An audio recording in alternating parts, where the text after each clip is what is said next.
I think the benefit of featuring these characters, all six of them, in a series is that we get to accelerate, we get to take people who have shined in small blips and accelerate the audience's relationship with them in a way that it took maybe 10 years of Marvel movies for you to get to know each of those Avengers in a very human way.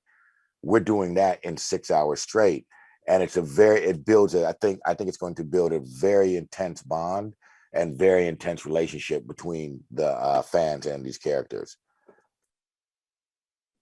I think the compelling thing about Sam and Bucky's relationship is that it is tethered to the most important character in the Marvel universe, right? Which is Captain America. And that relationship is now thrown into a crucible because Cap is gone. On a more profound level, as these two men who have kind of like we've associated with each other and they've been in all kinds of battles together and they had that iconic moment in Civil War, and they have a chemistry, more importantly, that makes fans feel like they know each other well. But with Steve gone, with Cap gone, what they're both realizing is we don't know each other well at all. We had a mutual best friend in common. In fact, I don't even know if we like each other. And also with Cap's decision to give him the shield. That was Sam's personal struggles just at his home life and dealing with the shield was the thing I was most excited to be to write. It just felt supremely relevant to the times where you have this Black man who is dealing with the stars and stripes, and his reaction to it is appropriate for a Black man, which is to push it away and have ambivalence, because that symbol without Steve does not mean the same thing to Sam, right? That symbol without Steve means oppression and adversity. And when you meet Sam at home, his roots are so deep in a Black experience. He comes from a long line of Black fishermen, which there's been documentaries about them and how they were treated by the banks and how society treated them. So he has an entire identity that dictates a reaction that we would have been dishonest if he had just said, "Oh yeah, great, I'm gonna be Cap," and not challenged it. I also think the personal story to me was exciting because it was so rooted in culture that it gives Sam a flavor that I feel like really makes him relatable to regular people. Like you get to see him doing cooking and doing the kinds of things that real people do. And you get to see him feel uncomfortable when the police come. And we don't go crazy with it in that moment. You get to see him experience the world as a Black man from the South. When the series begins, Bucky, we like to say this series began and each of the characters knocked on the door. We let them in. They walked in with their bags and put them down, right? When Bucky knocked on the door, there was a truck full of baggage.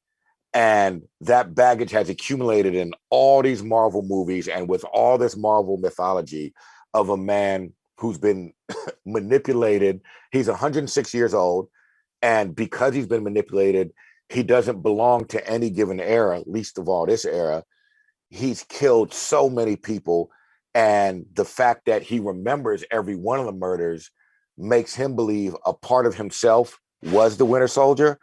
And so you take all of that and the fact that he doesn't have any family left, and the only person who ever truly accepted him for who he was, Steve, is gone. And we were like, it's such an immense thing for this kid, for this guy to tackle, that we needed to come up with a storyline that was all of that baggage concentrated into one character, that if Bucky could not find a way to make amends with him, he's going to fail as a human being. And if Bucky can find a way to be brave enough to confront this, even if the person does not accept it, he has a shot at being reborn as a human being who's not a monster and not what all that baggage says he is. Overall strategy.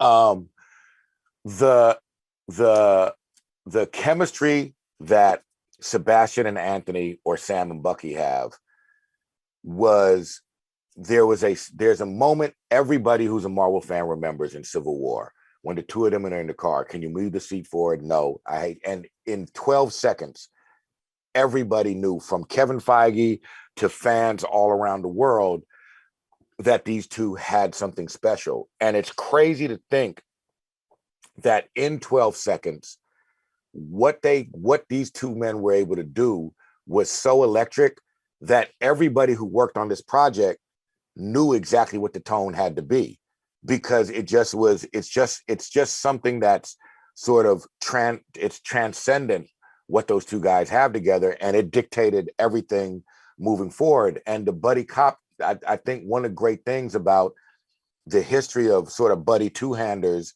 is that buddy two-handers have a long legacy of tackling issues of the moment and doing it in a way that's still fun for the audience while being honest and not shying away from very, very relevant and sometimes hard-hitting topics. But it's always digestible because it has this, sort of electric back and forth fire and ice dynamic. When we meet John Walker, he has been the most decorated soldier maybe in U.S. history. And his expectation is that if he continues being excellent, he will inevitably become a hero like the men and women he always set his sights on. But that expectation is born from a bit of privilege and a bit of arrogance, and his journey is going to be fraught and reshape him completely by the time it's done.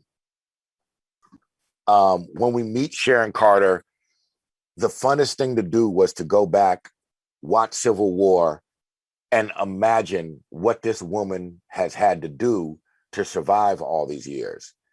And the Sharon Carter who walks through the door in this series is very, very different than the Sharon you saw before. She still looks super young. She still has that baby face. She still looks innocent, which makes it a little bit more striking when you start to see the edge and the habits and the attributes and the thorns she's picked up having to hustle since breaking the Sokovian Accords.